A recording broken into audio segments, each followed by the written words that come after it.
dos nossos arquivos, os clássicos de Billy Graham.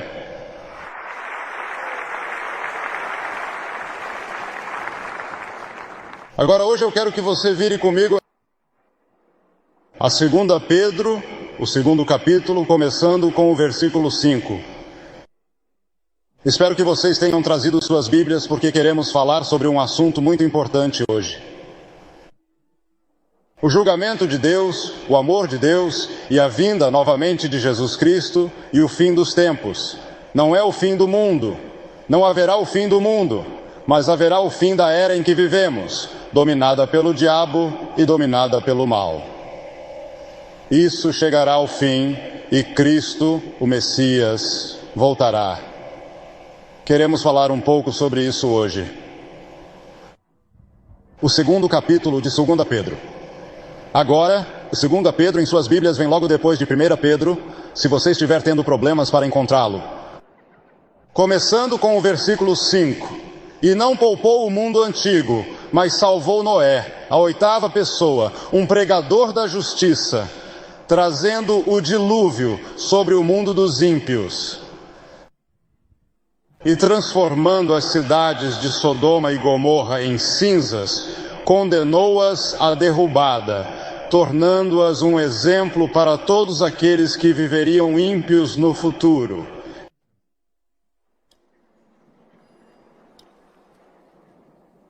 E entregue-se muito irritado com o estilo de vida imundo dos ímpios, pois o homem justo que habitava entre eles e via e ouvia, irritava sua alma justa dia após dia com suas ações ilícitas. O Senhor sabe como livrar os piedosos das tentações e provações. Se você está passando por uma séria tentação ou provação agora, Deus sabe como libertá-lo. Se você se voltar para Ele e orar pela fé e crer e reservar os injustos até o dia do julgamento, aqueles que estão fora de Cristo, aqueles que vivem vidas perversas, estão sendo reservados até o dia do julgamento. Há um dia do julgamento chegando.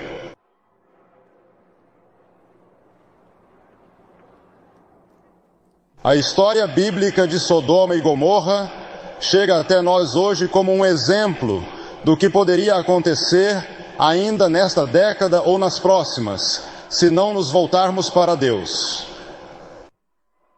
Agora, Sodoma e Gomorra eram 2 cidades e estavam no lugar onde hoje fica o Mar Morto, no Oriente Médio. O Mar Morto fica a 16 quilômetros por 80 quilômetros de um lago interior no Baixo Vale do Jordão. É um corpo de água saturado de minerais que fica a 1.260 pés abaixo do nível do mar. É a parte mais baixa do mundo. Em Gênesis 13, lemos sobre Abraão. E Abraão está passando por aquela parte do mundo com todos os seus rebanhos e toda a sua família, indo para a terra que Deus lhe havia prometido. Ele era um homem de Deus e ele tinha consigo seu sobrinho chamado Ló. E ele viu que os servos de Ló e seus servos não se davam muito bem. Então ele disse a Ló: Ló, vamos dividir. Ficamos muito grandes. Existem muitos outros. Muito gado. Seu gado e meu gado estão se confundindo. Você escolhe onde quer morar. Se você quiser ir para o oeste, em direção ao que hoje é a Palestina, ou se quiser atravessar o Jordão e vá para o Vale do Jordão, que é exuberante como um jardim do Éden, você escolhe e eu tomo o outro caminho. Então Ló olhou ao redor, e ele olhou para Sodoma, ele olhou para Gomorra, e ele viu que aquela era uma parte muito rica do mundo, uma parte maravilhosa para se viver. Ele consultou sua esposa, ela disse: com certeza queremos ir para Sodoma. Ela queria ir para onde estavam os bons tempos. E então Ló disse a Abraão: tudo bem, tio Abraão, nós vamos. Escolhemos descer até Sodoma e Gomorra e descer até o exuberante Vale do Jordão. E levaremos nosso gado e nossos servos e nosso povo e nossa família. E é para lá que iremos. Abraão concordou, disse: tudo bem. O Mar Morto estava cercado naquela época. Não era o Mar Morto, é claro, mas naquela época era uma parte do mundo exuberante, inacreditavelmente exuberante. Mas com a sua riqueza veio um estilo de vida de hedonismo, obsessão sexual e perversão, cujo estilo dificilmente foi igualado na história do mundo. Tanto que hoje a palavra Sodoma é usada para descrever um certo estilo de vida que as pessoas podem adotar.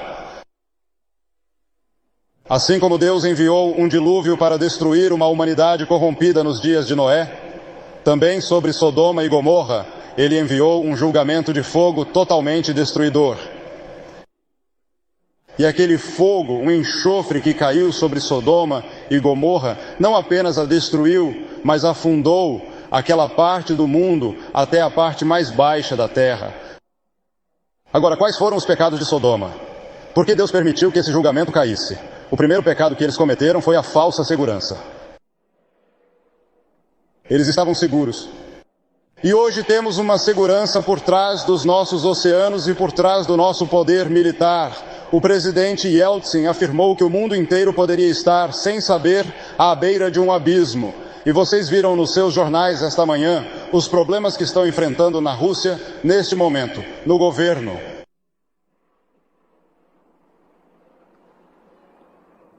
Temos uma falsa segurança. Ai daqueles que descem ao Egito. Agora, o Egito naquela época não tinha muito a ver com o povo israelense.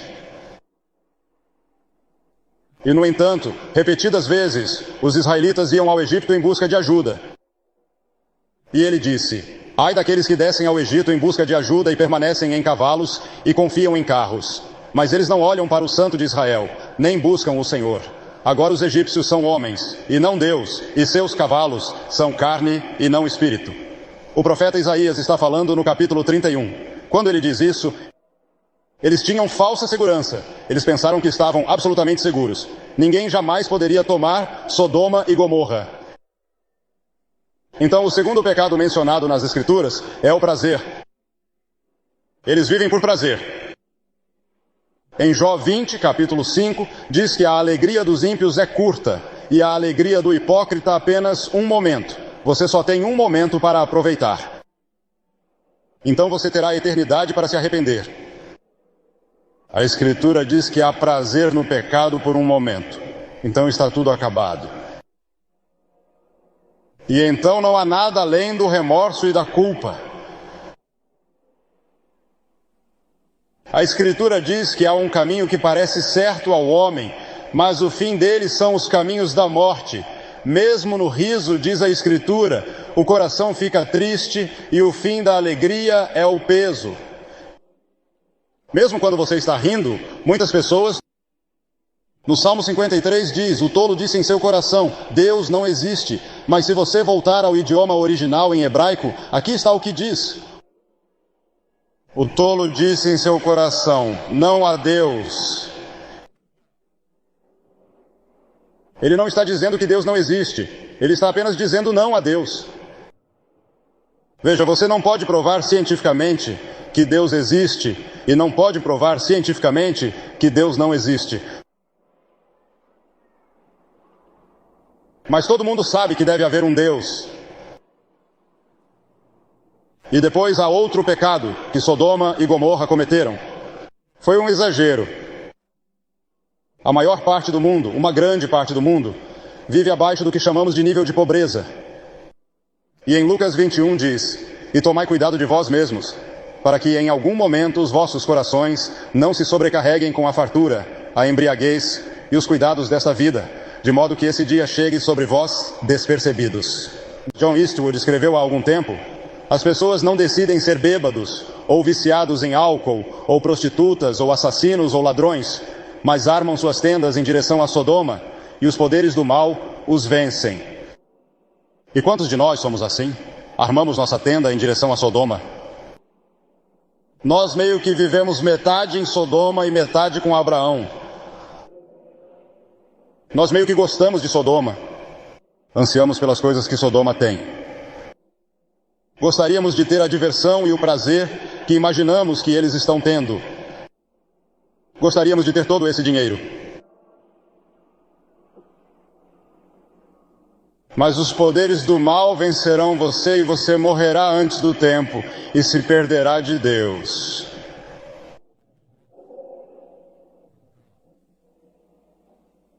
Em Judas, versículo 12, diz: há pontos na sua festa de caridade, quando eles festejam com você, alimentando-se sem medo. Quantas vezes vemos eventos de caridade e agradecemos a Deus por aqueles que estão sinceramente interessados, mas vão se divertir e serem vistos. E há uma vaga na instituição de caridade deles. E esse é o lugar. E então o povo de Sodoma e Gomorra teve alguns novos deuses estranhos. Sempre que um homem procura, honra ou exalta algo mais do que Deus, isso é idolatria. E há muitos de nós que de idolatria, mas não percebemos isso. No Salmo 44 diz: se esquecemos o nome de nosso Deus ou estendemos a mão a um Deus estranho, Deus não procurará isso. Romanos 1 diz: transformamos a verdade de Deus em mentira e adoramos e servimos mais a criatura do que o Criador. Adoramos nossos corpos e adoramos nossos bons momentos e gastamos mais em nossos cosméticos do que adoramos a Deus e Cristo. Isso é o humanismo moderno. E então eles também eram culpados de ganância. A ganância foi uma praga na vida do povo de Sodoma e Gomorra. E um dos vícios que hoje mantém milhares de americanos em seu vício é o jogo. E parte da motivação do jogo é a ganância. Os trabalhadores em todo o mundo industrializado estão a ficar cada vez mais traumatizados pelo excesso de trabalho e pelo seu esforço para ganhar mais do que as suas necessidades exigem. Então negligenciamos nossas famílias para conseguir mais dinheiro para que possamos e realmente não precisamos dele. Deus prometeu suprir todas as nossas necessidades, mas nunca prometeu suprir todas as nossas ganâncias. E então, nos pecados de Sodoma e Gomorra, tão graves que Deus os abandonou. Em Romanos 1 diz que Deus os abandonou 3 vezes. Ele disse que desistiu deles. Deus desistiu de você? Não, o simples fato de você estar aqui hoje mostra que Deus não desistiu de você. Deus ainda está falando com você. Ainda há uma chance de você vir a Cristo. Ainda há uma oportunidade para você receber o amor de Deus e o dom de Deus em Cristo. Em 2 Timóteo 3 diz que os homens serão amantes de si mesmos, avarentos, presunçosos, orgulhosos, blasfemadores, desobedientes, ingratos, profanos. E qualquer pessoa que acredite na moralidade elevada hoje é ridicularizada. Jeremias disse que eles haviam esquecido como orar. E há muita verdade nisso. Agora Deus avisou Sodoma. Ele enviou alguns anjos a Abraão para dizer a Abraão o que ele iria fazer. Ele iria destruir Sodoma e Gomorra com fogo e enxofre. E Abraão disse: espere um minuto, Senhor. Se eu encontrasse alguns verdadeiros crentes em Sodoma, se eu encontrasse 50 homens justos, você os pouparia? E Deus disse sim. Ele não conseguiu encontrar 50. Então ele disse ao Senhor: tudo bem, Senhor. E se eu encontrasse 40? Depois de um tempo ele disse 30, depois 20. Finalmente ele disse: se eu encontrar 10, Senhor, você os pouparia? E Deus disse: sim, se você encontrar 10 pessoas justas em Sodoma, pouparei Sodoma. Mas ele não conseguiu encontrá-los. E isso é uma lição para nós. A importância de uma minoria dedicada. Uma minoria de pessoas que acreditam e que vivem isso. Se o Senhor dos Exércitos não nos tivesse deixado um pequeno remanescente, teríamos sido como Sodoma e como Gomorra, diz Isaías 1:9. Para vocês cristãos, Jesus deu um aviso. Ele disse: lembra da esposa de Ló? Os anjos disseram para você não olhar para trás. Se você olhasse para trás, seria transformado em uma almofada de sal. Bem, ela olhou para trás. E ela se transformou em uma almofada de sal. E Jesus disse: lembra da esposa de Ló? Isso é um exemplo para nós hoje. Lembre-se da esposa de Ló, um dos versículos mais curtos de toda a Bíblia. Não olhe para trás. Muitos de nós olhamos com saudade para o mundo, e muitos são como Demas, que abandonou a Cristo por causa do amor deste mundo presente.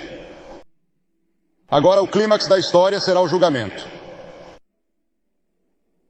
A Bíblia avisa que o mundo enfrentará um julgamento gigantesco. O único ponto positivo é o retorno prometido de Jesus Cristo, porque as Escrituras ensinam de uma ponta a outra que Cristo voltará algum dia. Ele estabelecerá seu reino, e o mal e o diabo serão eliminados, e este será o paraíso na terra quando Jesus voltar.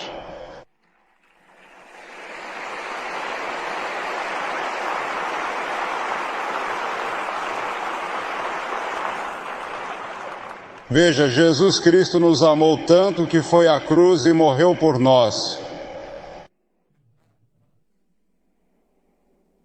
Ele levou todo o inferno e todo o julgamento sobre ele na cruz. E a Escritura diz: Deus amou o mundo de tal maneira.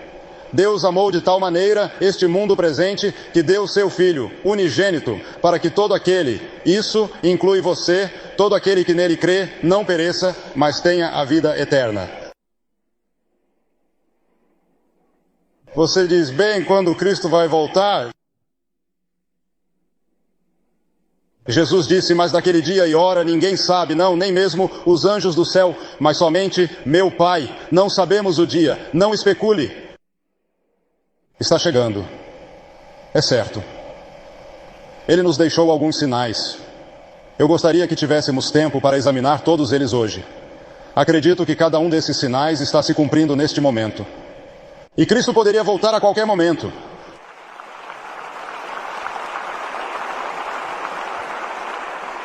Como Cristo virá? Porque o mesmo Senhor descerá do céu com alarido e voz de arcanjo, e com a trombeta de Deus, e os mortos em Cristo ressuscitarão primeiro. Que tempo glorioso será quando Cristo retornar, a voz do arcanjo. Estou ansioso para ouvir essa voz. Nunca ouvi um arcanjo. E a trombeta de Deus. Que trombetas serão? Esse também será um momento de julgamento pessoal quando você...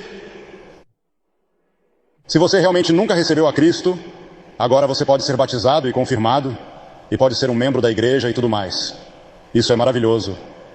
Eu sou grato, mas isso não é suficiente. Jesus conversou com Nicodemos e disse: Nicodemos, toda a sua religião não é suficiente. Você deve nascer de novo.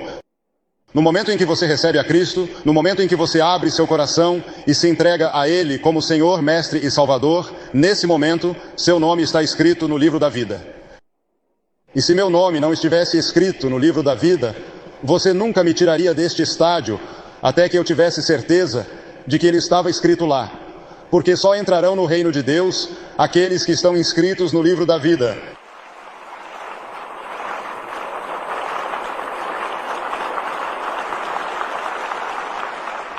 Veja, para aqueles que estão escritos no livro da vida, Jesus Cristo morreu na cruz. Colocaram pregos em suas mãos, uma estaca em seu flanco e uma coroa de espinhos em sua testa.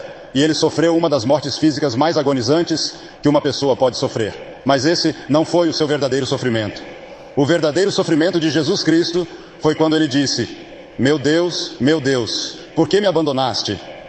Porque naquele momento, Deus levou os seus pecados e os meus pecados e colocou-os sobre Cristo. Ele levou nossos pecados. Ele foi para o inferno por nós. Ele tomou o julgamento por nós. Portanto, a cruz é um julgamento.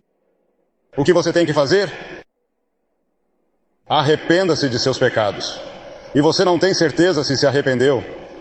Entregar-se totalmente a Cristo. Seu coração, sua mente, seu corpo, sua vida. Para que Cristo esteja em primeiro lugar na sua vida. Vou pedir-lhe que assuma esse compromisso esta tarde. Vou pedir que você faça o que vimos milhares de pessoas fazerem na semana passada. Levante-se de todo o estádio e venha ficar na frente. E depois que todos vocês vierem, direi uma palavra a vocês e farei uma oração com vocês. E você pode se levantar e voltar e se juntar aos seus amigos. Nós lhe daremos alguma literatura, um livro que o ajudará em sua vida cristã. Mas você se levanta e vem. E não demore, porque ele diz que agora é o momento aceitável. Hoje é o dia da salvação. Você pode nunca mais ter outro momento como este enquanto viver. Quando você verá outra coisa assim em Pittsburgh?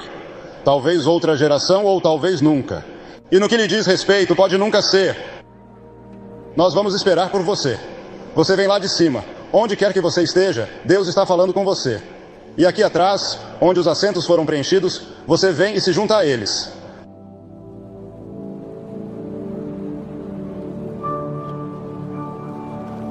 Assim como eu...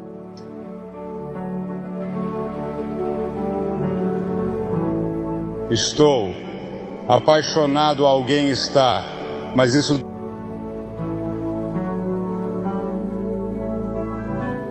derrama por mim, e que me mandas ir até ti, ó Cordeiro de Deus, eu venho.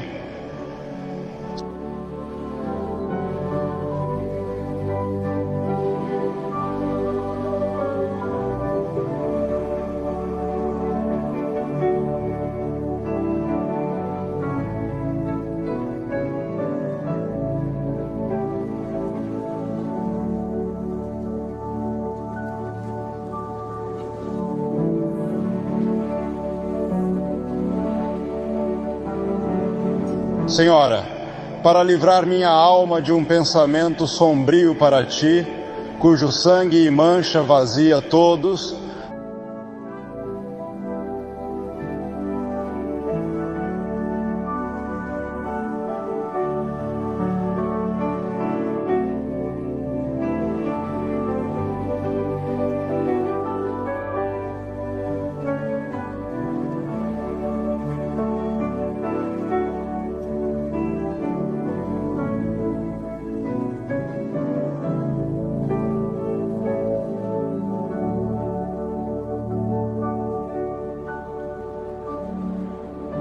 assim como centenas de pessoas responderam ao Senhor.